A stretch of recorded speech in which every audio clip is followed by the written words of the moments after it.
আপনারা জানেন বোলপুর পৌরসভা বর্তমানে একটি তৃণমূলের ঘুঘুর বাসা তৈরি হয়েছে। আর এই বাসাকে কেন্দ্র করে বোলপুর নগরের সমস্ত মানুষকে ঠকিয়েছে, বঞ্চিত করেছে, অবৈধভাবে মিথ্যা করে জোর করে টাকা আদায় করেছে, কাটমানি আদায় করেছে, কাজ পাইয়ে দেওয়ার নাম করে, চাকরি দেওয়ার নাম করে অনেকের কাছে লাখ লাখ টাকা নিয়েছে। এবং এখানে যে 22 জন কাউন্সিলর বিগত দিনের নির্বাচনের মাধ্যমে এরা জিতে আসেন। এক নম্বর কথা, জনগণের জনপ্রতিনিধি হতে হয় জনগণের নির্বাচনের দ্বারা। কিন্তু এই দল প্রথমেই সেইটা ভুল করে বিরোধী দলকে কণ্ঠ রোধ করে তারা বিনা নির্বাচনে জিতে এসে পৌর চালাচ্ছে। এই পৌরতে কোটি কোটি টাকার কেলেঙ্কারি, কোটি কোটি টাকার দুর্নীতি, এবং এখানে 22 জন কাউন্সিলর এবং তথাকথিত কয়েকজন অফিসার এদের সঙ্গে যুক্ত আছে। তারা ভাবছে আমাদের এই রকম দিন চিরকাল যাবে। চিরকাল যাবে না। আপনারা প্রত্যেকেই জানেন যে বীরভূম জেলায় 6টি পৌরসভা আছে।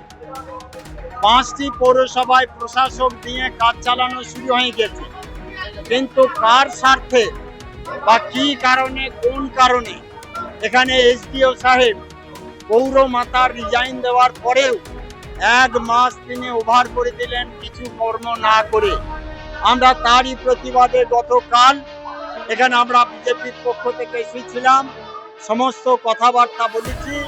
এবং এখানে যে 22 জন চোর ডাকাত তৃণমূলের কাউন্সিলর বিনা ভোটে তারা এখানে বসে আছে, তাদের অবিলম্বে গ্রেপ্তার করতে হবে।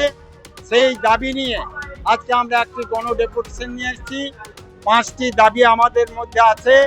তার মধ্যে একটি দাবি, অবিলম্বে প্রশাসক নিয়োগ করে পৌরসভার কাজ শুরু করতে হবে। আর ওই কাউন্সিলরদেরকে এখানে কোনো কাজের অধিকার দেওয়া যাবে না। 2 নম্বর বিষয়, এখানে যে বিভিন্ন সরকারি স্টাফ, কোনোটা বৈধভাবে কোনোটা অবৈধভাবে শত শত লোককে যে নিয়োগ রেখেছে, তাদের অবিলম্বে তদন্ত করে তার সঠিক ব্যবস্থা নিতে হবে। আপনারা জানেন পৌরসভায় হাউস ফর অল স্কিমের বাড়ি দেওয়া হয়, সেখানেও নানা দুর্নীতি, সেখানেও লাখ লাখ টাকার ঘোটালা আছে। কিছু তাদের পেটোয়া কন্ট্রাক্টরকে দিয়ে অবৈধভাবে অনেক মানুষের সেই ঘর তৈরি করেছে। অনেক জায়গায় ঘর তৈরি না করে টাকা তুলে নেওয়া হয়েছে। আমাদের কাছে খবর 77 জন বেনিফিশিয়ারিকে টাকা দেওয়া হয়েছে, সেখানে কোনো এক্সিকিউটিভের সিগনেচার নেই। কোনো বিল এক্সিকিউটিভের সিগনেচার ছাড়া পাস হতে পারে না।